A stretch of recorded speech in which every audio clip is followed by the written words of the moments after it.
tema dessa palestra depois que eu tinha passado ali pra Sá. Porque, enfim, a pegada na verdade é mostrar que a gente pode construir qualquer coisa sem precisar necessariamente de um dev. Então, antes de começar, quero contextualizar, né, como que eu cheguei aí. Acho que quem me conhece sabe, não, brincadeira. Mas acho que, tipo, quem me conheceu há 3 anos atrás, eu não falava nada disso, então é realmente algo novo também. Eu gostaria de me apresentar novamente. Eu sou uma nova mulher. Então, assim, na minha jornada aí, vocês conhecem, né, até 3 anos atrás, mas o que aconteceu nesse meio tempo foi que eu participei do Founder Institute, né, que, como alguns conhecem, é um programa de aceleração de fundadores, na verdade, mas que ele faz todo o programa em cima de uma ideia que você tem. E eu já tinha uma ideia, eu sou uma pessoa de muitas ideias, e eu tinha uma ideia há alguns anos que envolvia toda a minha bagagem de mídias sociais, envolvia os freelas que eu sempre conheci e que eu gostaria de ajudar ao longo desse caminho, que eu, inclusive, sempre fui uma freela. E aí, enfim, né, fui pro Founder com uma ideia na cabeça. Durante o Founder eu construí muitas coisas dessa ideia, que hoje se chama Okidoki. E a partir disso, lá, são 14 semanas, né, que você participa, e principalmente a partir da 10ª semana eles começam a bater uma tecla de que você precisa ter alguém de tecnologia. Então, o programa em si, ele quase que te obriga a ter um CTO, assim. Então, meio que para você receber investimento lá e tal, você tem que ter um CTO. Eu tive uma péssima experiência com um sócio que eu tive uma vez, com uma agência. Então, assim, eu não queria ter um sócio, eu não queria trazer alguém de CTO, eu nem imaginava como que eu ia encontrar alguém, assim, sabe? Pra mim, um sócio é igual um relacionamento, né? Você não sai de casa pensando, vou encontrar o amor da minha vida. Então, eu não achava que tinha tempo hábil pra ter um sócio, principalmente alguém de tecnologia. Mas eu sabia que o próximo passo era desenvolver a ferramenta. Então eu já tinha construído todos os pilares necessários para desenvolver, né? Entender o que era o problema de fato, entender quais iam ser as funcionalidades do MVP, mas eu não tinha como desenvolver a tecnologia. Então foi a partir disso que eu comecei a procurar no Google soluções que eu pudesse usar para resolver isso. Eu precisava desenvolver uma ferramenta e eu não tinha conhecimento. E, putz, assim, eu sou de uma geração que eu aprendi tudo que eu sei praticamente com o Google. Então, eu me considero uma pessoa autodidata em várias coisas, porque eu aprendi sozinha, assim. Então, tudo ao longo da minha vida, eu até cursei faculdade, mas eu acho que a maioria das coisas que eu sei foi, assim, por ser curiosa e querer saber como que aquilo funcionava.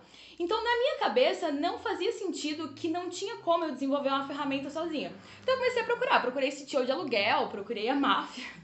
Até que eu digitei plataforma para criar plataforma, assim, num total desespero, assim, até meio zoeira, assim. E aí o Google me respondeu que sim, isso existe. Isso se chama no-code. E o que é a tecnologia no-code? O no-code, basicamente, ele é arrasta e solta. Então, a gente já conhece o arrasta e solta. A gente já usou o WordPress, a gente já usou várias outras ferramentas, o Wix, que são com tecnologia solta e a gente sempre soube utilizar, então isso não seria muito diferente. Mas claro, assim, né, quando a gente fala que é possível, não quer dizer que é fácil, mas eu tô aqui para dizer que é possível. Então, né, o drag and drop basicamente esse arrasta e solta, então a gente já conhece muito essa funcionalidade de outras ferramentas, mas que aqui dentro, então, ela pode fazer coisas mirabolantes. Então, só para contextualizar, o movimento no-code ele é uma plataforma de desenvolvimento de aplicativos ou plataformas, com o diferencial de que não é necessário usar código. Eu deixei o necessário com um certo destaque, por quê? Porque não é necessário que você tenha conhecimento de código, não é necessário que você digite o código, mas o código existe. Então, quando você arrasta o elemento, depois eu vou mostrar um pouco da ferramenta, quando você arrasta o elemento para lá, você não está digitando nenhuma linha de código, mas a ferramenta tá. Então, é importante entender que não tem código, né? Que não precisa mais de código, acabou o código, não é isso. Algumas ferramentas que são possíveis de você utilizar hoje. Assim, eu coloquei uma lista super pequena aqui, porque se eu realmente fosse pesquisar, eu acho que, sei lá, deve ter mais de 100 ferramentas, sabe? Mas eu dei 2 destaques aqui, aí você pode pesquisar elas e entender quais que encaixam mais com a sua dor. Mas, basicamente, o que você tem que entender é o tipo de aplicativo ou o tipo de funcionalidade que você está buscando. Se é uma plataforma web, como é o caso da Okidoki, o nosso foco não é ser um aplicativo de celular. O nosso foco é ser uma plataforma web. As pessoas usam para trabalhar. Depois eu vou falar um pouco da Okidoki. As pessoas usam para trabalhar. Então faz mais sentido elas usarem no computador do que usarem no celular. Claro, né? Tem a possibilidade ainda de transformar isso no aplicativo, mas esse não é o foco. Então, dentro dessas opções que a gente tem, algumas delas são mais focadas em você desenvolver um aplicativo, né, a app ali no celular mesmo, e outras são mais focadas em você desenvolver uma plataforma web, enfim. E aí, dentro dessas opções, a gente tem também, por exemplo, a questão do Google Sheet, né, que é a parte das planilhas do Google. Essa parte das planilhas do Google, hoje você já consegue fazer diversas coisas, inclusive com API dessas mesmas ferramentas, mas também o próprio Google tem uma ferramenta de no-code que você consegue, enfim, cara, fazer várias coisas. Quando eu mostrar a ferramenta, as coisas vão fazer um pouco mais de sentido do que agora. E, na verdade, o foco da conversa de hoje nem é, assim, super palestra. Eu realmente quero mais passar pelo Bubble e a gente ir conversando e talvez tirando dúvida do que vocês imaginam que dá pra fazer. Então, os destaques que eu trouxe é isso, é o Bubble. O Bubble é a que eu utilizo, eu gosto muito. Depois que eu aprendi no Bubble, eu confesso que eu parei de pesquisar outras, porque aí eu fui focar realmente em aprender o Bubble. Porque o que acontece, né? Dentro de cada ferramenta, existem algumas funções que são específicas de cada ferramenta. Então, é um conteúdo novo, assim, é igual você aprender sobre programação. Você vai exigir um estudo, vai exigir que você passe tempo testando coisas, vendo vídeos, estudando realmente a plataforma que você escolheu, para daí testar e colocar a sua ideia realmente, tirar a sua ideia do papel. Só que a questão é que tudo isso acaba gerando para você uma nova profissão. Então, mesmo que você faça isso, eu não tenho muito uma vontade de criar um aplicativo ou de ser empreendedora ou qualquer coisa do tipo. Mas você pode ter uma nova profissão. Então, se você está procurando uma carreira e você acha que programação talvez seja muito difícil ou, sei lá, não é a sua vibe, talvez o no-code pode ser.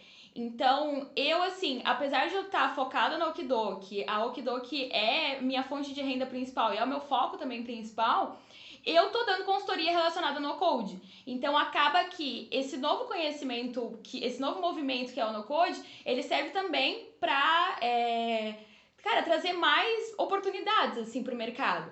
Então depois eu vou mostrar também que existe várias ferramentas que utilizam o no code e conseguiram ter resultados sensacionais, assim. Então não é só um MVP, sabe? E aí o outro destaque que eu queria dar era em relação a GStudio, que é a nossa ferramenta brasileira. Eu acho que tem até mais uma, mas que eu lembro, a GStudio é uma das brasileiras que é a plataforma para você criar a plataforma. Mas o foco deles é um pouco mais em low code, que eu vou falar um pouco de qual que é a diferença deles. Então, no code versus low code, né? Sempre que vocês forem pesquisar sobre no code, vocês vão acabar vendo muita gente falando sobre o low code. E eles, assim, eles são semelhantes, mas eles têm uma diferençazinha que faz toda a diferença. Então, o no-code, ele é 100% arrasta e solta. Você não precisa ter conhecimento em código e você vai resolver tudo arrasta soltando. Agora, o low-code, ele é uma ferramenta híbrida. Então, ele é para quem já tem um pouco de conhecimento em alguma linguagem de programação e você vai usar um pouco de arrasta e solta e, às vezes, um pouco de programação. É legal para quem tem conhecimento e, às vezes, fica mais rápido a pessoa aplicando na linguagem que ela conhece do que também aprendendo conhecimento do zero. Eu utilizo o no-code porque o meu conhecimento de programação é praticamente zero.